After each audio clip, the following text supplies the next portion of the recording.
All right, we are out here with Zelda, but she's very nervous, and I'm having a little trouble getting her moving around. Uh, she was a little bit like this yesterday. Was that yesterday or the day before? Hey, baby. Ooh. But I chalked it up to the thunderstorm because it was like actively thundering when we were doing our session. But she's definitely like wigged out, and there's like construction noise, cars, people, obviously, and I'm not quite sure what her ish is. So I was hoping to just kind of work on counter conditioning some distractions, but now we're just going to kind of get her comfortable in the environment. So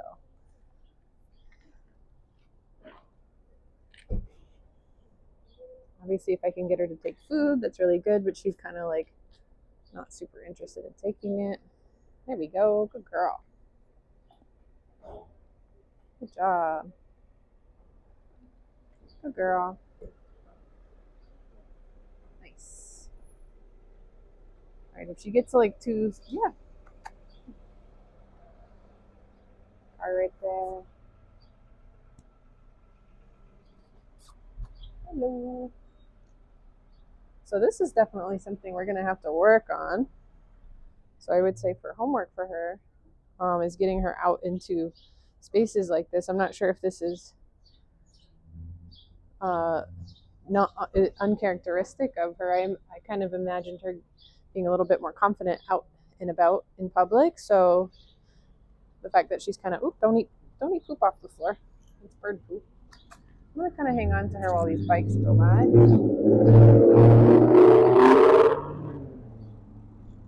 Nice job. You want to pair that with food. Good. Yeah. So the fact that she's not like taking food right now is the very first thing I want to work on in the program and for like homework. And so just getting her out and seeing if we can't get her to take little handfuls of her meals in the presence of some of these triggers. So I'm not going to spend too much time here. I think getting her moving would be better if I can get her to move. So a lot of times just kind of moving around will help them learn to relax, although there's some kids on some bikes here that might make that difficult. Good. Yeah. Good. Yeah, so it would be really nice to be able to pair food with those triggers. So honestly, step one is just really just kind of immersing her. And in this case, it's a bit of a technique called flooding, when you're just kind of dumping them into the situation, obviously in like the kindest way, in the most benevolent way possible. I don't want to like dump her into something super crazy, like they have nail guns going off over there. I wouldn't want to just like walk underneath those things or something. But you know, there's a moderate amount of noise and things happening all around, and she just needs to kind of learn to be cool with that in order for us to actually have her learn how to do anything in this environment. I can't teach her anything if she's not taking food. Or I should say, I can't teach her anything if I can't reinforce her. And food's the easiest way. Don't eat bird poop, girl, to reinforce her. So we're just going to kind of hang out. Nice. Good.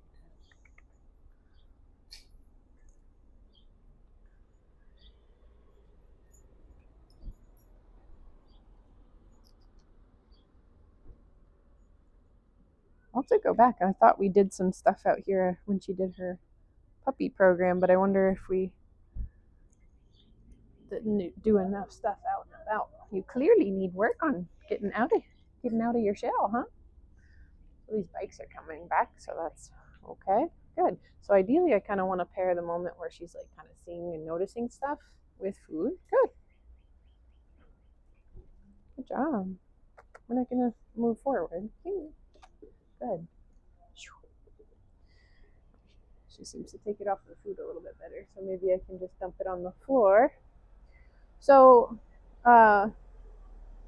once she's taking food a little bit better, and that, oops, might happen in a couple minutes, what I'd like to do is pair her noticing a distraction or a trigger with food from me. And over a few reps, what should start to happen is that she, instead of seeing something and getting sucked in and staring or moving towards it and just kind of getting sucked into it, she'll start to see something and then orient back to me. So that's one of the first skills I want to build. Nice, this looks good. Yeah, tossing some food around, getting her moving would be great. She missed that. Look at this. Nice job. Yeah, you heard the clicker, huh? Get some clicker action going and see if that kind of helps. Yes, good girl. Nice, perfect. So, silly me, I'm a dummy. Probably can start using my clicker when she gets to noticing something. Sometimes I don't think about using my clicker if the dog's just not taking food generally. Nice, there you go. There's my hungry girl. There she is.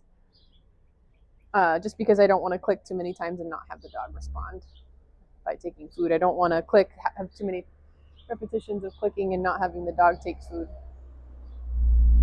Perfect. So I'm just going to kind of move out of the way. Nice job. Perfect. So I'm just pairing the moment that she looks at a distraction with the clicker. Good. Kind of had to help bring her back to me a little bit on that one. Good. Nice. I'm going to toss it on the floor, get her moving.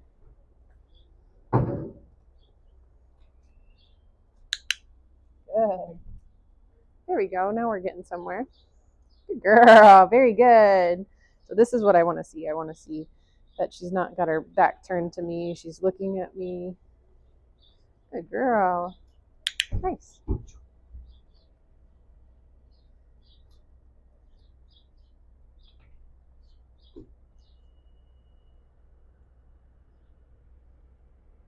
And in between, yeah, good girl. Good job. In between distractions, I might just fire off my clicker kind of randomly.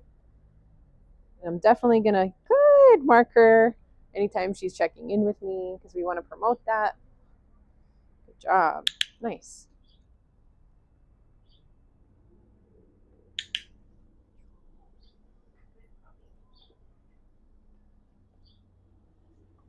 Good job. Girl, nice, good. So we're starting to see what we call operant conditioning. So with classical conditioning, we are classically conditioning distractions with the clicker.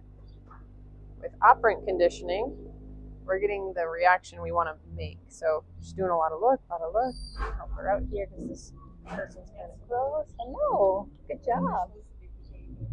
She is behaving herself. Thank you. Oh, she looks a little bit nervous right now. You're a little nervous now? You're awful pretty. Good job. Woo.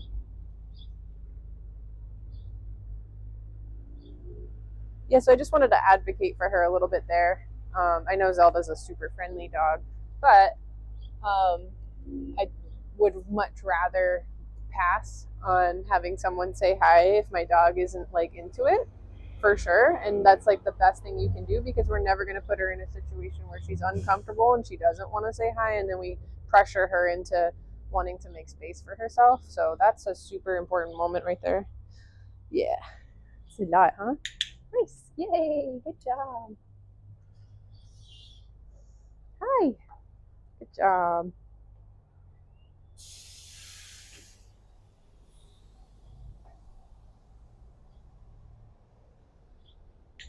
Nice.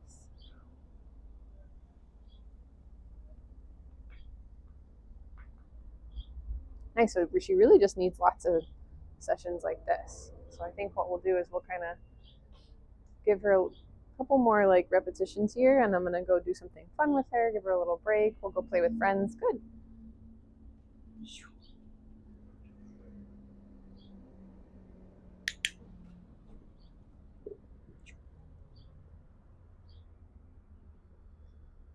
Strong. Nice. Thank you.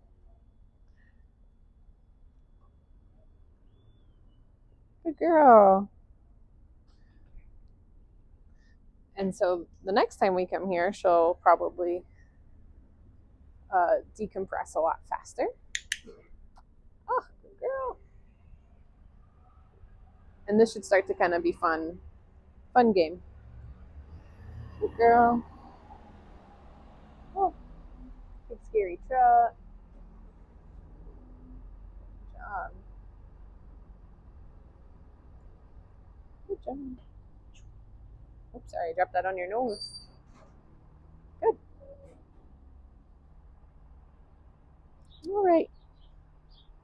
So we'll end that on a good note. Your foot is tingled. There you go. Good. Oh no. I lost you. Good girl. Birds. You like birds though, right? All right, perfect. So we'll end it there. Not gonna pull. There we go. All right. So we'll go do something fun, let her decompress, and then come back here for a shorter session. And then just kind of plan on kind of coming back here multiple times. So really great homework for her would be to find a situation like this. I'd be interested to know if this is uncharacteristic of her. I would kind of wonder if it is or not, because yesterday I had a very similar kind of situation. She warmed up a lot faster, I would say, but we weren't right here. But I really thought it was because of the thunder.